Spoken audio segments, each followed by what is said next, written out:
I'm so inspired by this because these people they're younger, right? One of them about to be a senior, one of them a freshman at Snead State, but they have such huge hearts. And so I thought, hey, let's reach out. Let's see if we might be able to make an interview happen. And so I'm so glad to report to you that I have them with me in studio right now. And just in case you didn't know, not only are we live on the radio, we're also on Facebook, Instagram, YouTube, and Twitter all at the same time. So let me go ahead and bring them on in here. Good morning to you, Charlie and Cameron. How y'all doing this morning? Good. How are you? I'm doing well. All right. Very good. Very good. So we've had a little bit of a chance to get to know each other here in the studio. And I can say that from what I've learned about you guys, y'all are awesome. Thank you. You are, because, I mean, we've talked a little bit about faith. We've talked about what particularly happened here that we're talking about today. A pretty inspirational story, and I'm really blown away, but just how well-rounded you guys are. So let's get into it, shall we? So, all right, Cameron, you work in Albertville at the Foodland Plus, right? Yes, sir. Okay, so while you were there, you kind of befriended this older lady. Tell us a little bit about who she is and what it is about her that just kind of makes you gravitate toward her. Well, Miss Connie is a 70-year-old Foodland deli worker, and she's very kind and she's very sweet, and she comes from a humble background. And at first, most teenagers might think it's just some old lady, you know, and they might not think that she's worth talking to. However, I will talk to anyone and everyone relentlessly. And over time, as she opened up to me more and more, I just realized what a sweet and caring person was, and how she would always take care of everyone else over herself, how she would always do these kind things for other people, and just how she would treat everybody with kindness. I mean, I don't think I've ever heard her say any mean thing toward anybody or do any mean thing toward anybody. She's just a very good person. Yeah, and I love how you get to really know somebody the more time you spend with them. Like you were telling me, you got to spend about 15 minutes a day talking with her. And so over the course of those conversations, you talk about a little bit of everything, and even when it comes down to personal stuff. So you found out that she used to have a different job, but that they decided they wanted somebody younger in that position. And so she was like, okay, it's okay, I can find another job. But like we were talking about, it's pretty hard for a 70-year-old to find a job, right? Yeah, I think that's the sad part about it, is that just over time, your body doesn't work the way it used to, and you don't function the way you used to. Now, your mind still may be capable of it, where you feel like you can go out and work and do all these things at a high level, but your body just can't cooperate and can't function the way that you wish it would. And sometimes when that happens and you're working in the Foodland Deli, which is not an easy job for anybody, by the way, very difficult. Yeah. It does a lot of wear and tear on you, and that wear and tear is worse when you're already a bit older. Yeah, I got you. So, Charlie, tell me, what did you think about this new relationship here? He started talking with this lady, just getting to know more about her, but you were always coming up and spending some time as well. So you were part of the conversation, right? Right. So I would come in and see Cameron, and I was like, for a while there, I was like, where's he at? And they're like, he's talking to Miss Connie. And I was like, okay. So I would just kind of like sit and just listen. And then Miss Connie is such a loving person that she would not let me get by just sitting there. She was like, tell me about you. Tell me about you and Cameron. Tell me about your church, like your everything. Like, just talk to me. And so then Cameron would have to go to work eventually, because Miss Connie would come in like an hour earlier. And so she had an hour just to sit. So by the time Cameron had to go to work, I was still talking. So I would sit there until she went in. And I would sit there for about 45 minutes and just talk and just get to know this lady. So I knew why Cameron was drawn to her, and I knew why people would look at her a different way, because she's not this perfect person. She's not. But she is so loving, and she tries her hardest to make ends meet. And I hated that she had to try so hard. Yeah. I gotcha. And you found out a little more about her financial situation, especially with the job change, because that was causing a lot less in pay, right? Right. She was cut down pay very, very largely, and she would express her concerns to me and Cameron both about how, like, she was scared for the upcoming months, and she was scared that maybe she couldn't make ends meet anymore, you know? Yeah. She was terrified. So you heard that she had a little bit of a problem.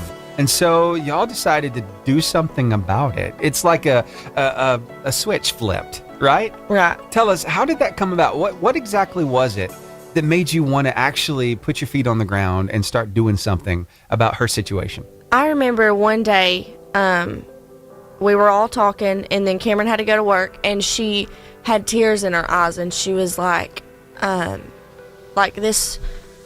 this pay is not enough. I might have to quit and find another one. And I knew, her and I both knew that it would be so hard to find another job, especially a better paying one that wouldn't work her to death. Yeah. And I just try to encourage her. I'm like, just stay here. And in my back of my mind, I'm like, we are doing something about this lady. We are not letting her do this. Yeah. I was so mad. I was frustrated because I was like, who would let this lady be this way? Just get this bad.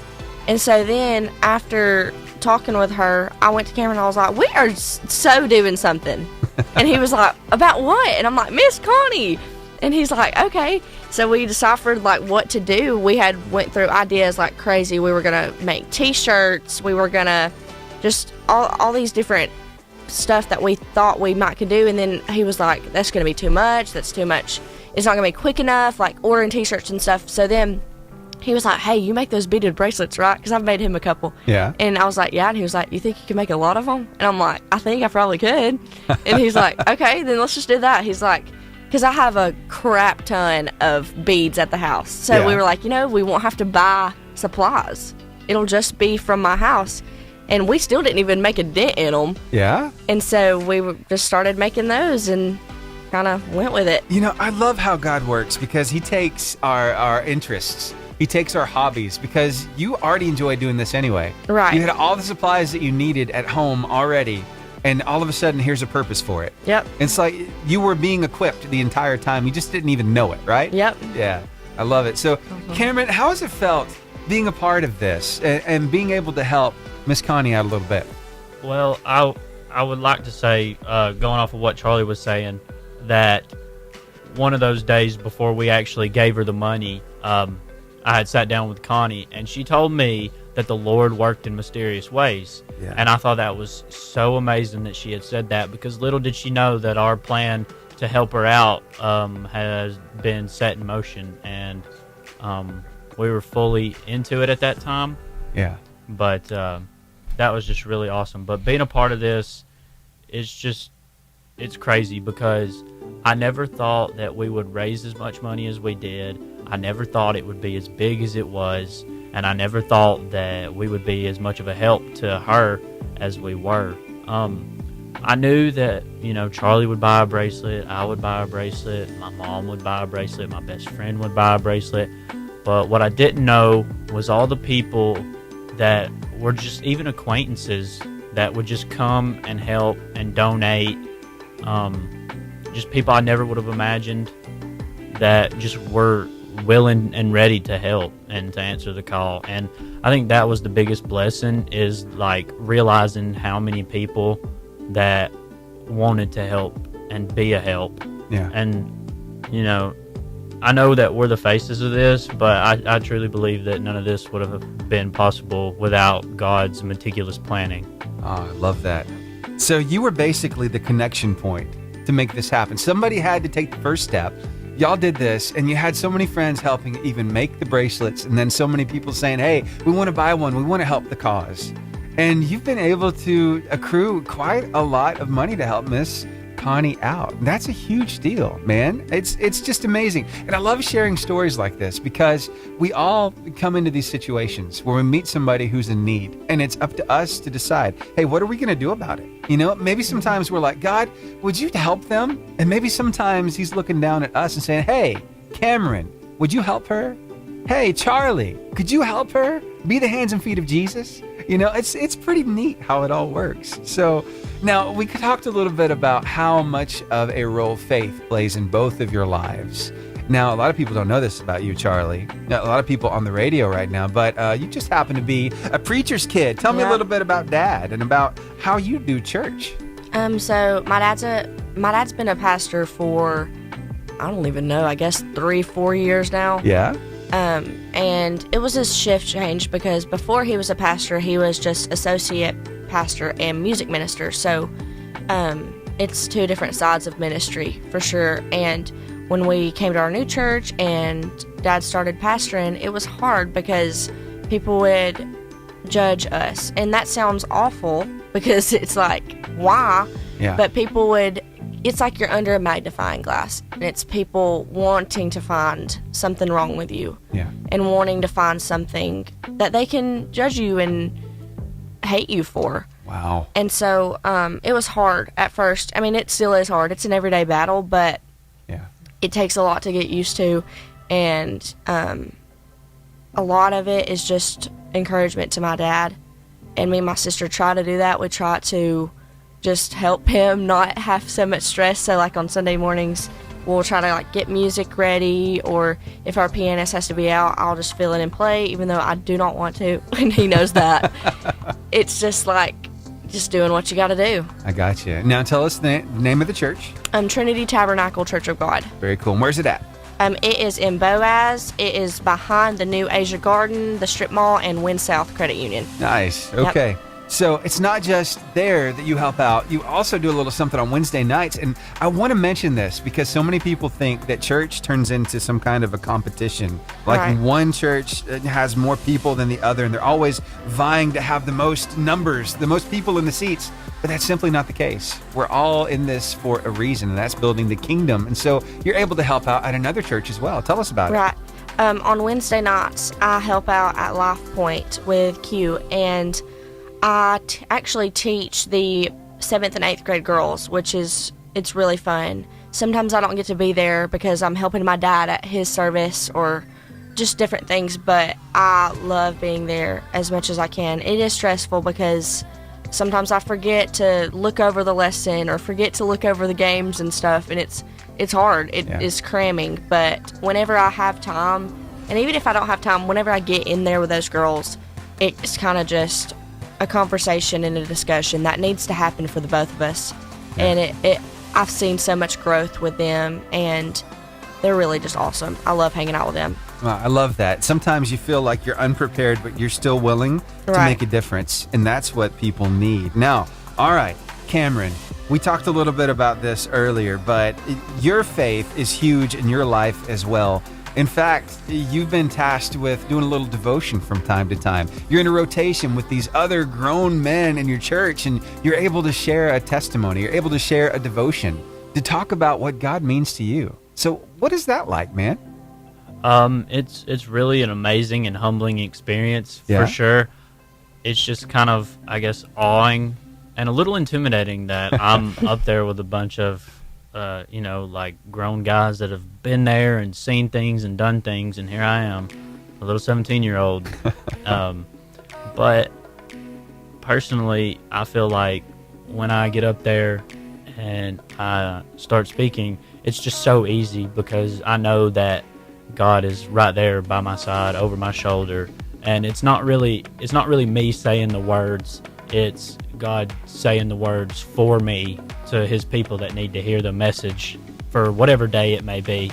And I was always one of those kids when I was growing up. I didn't get saved until I was a lot older, and I always felt like I was left out, like all these other kids are saved and I'm not saved, and it was really frustrating. But I'll never forget the night I was saved, and I know because while yes, there's been a lot of happy moments in my life and a lot of great things that have happened, but I've never felt the joy that I felt that night when God saved my life.